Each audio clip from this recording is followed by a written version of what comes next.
Massasauga rattlesnakes are a small species of rattlesnake and the only species of rattlesnake that we have living in eastern Canada. They are found from southern Ontario, kind of through the Midwest of the US and into the northern parts of Mexico. The bite from a Massasauga rattlesnake would be extremely painful and could be life-threatening.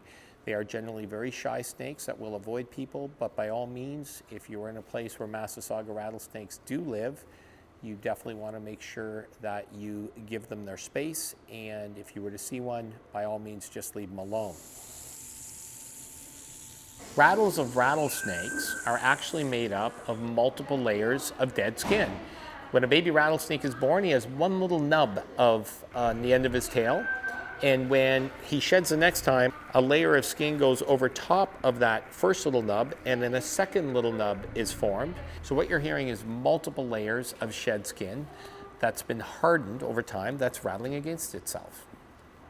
Massasauga rattlesnakes certainly can see, but like most snakes, they don't have fabulous vision. What they rely on primarily are those two little heat pits on the front of their face, and they can pick up the heat of animals such as mammals and birds.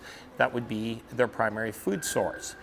Their fangs, like all vipers, are retractable, and when we watch this snake strike, you can see him open his mouth and his two fangs press forward to inject the prey and then retract as they come back into their mouth. Hey everybody, if you like this video and you'd like to see more, please like, subscribe, and share with your friends.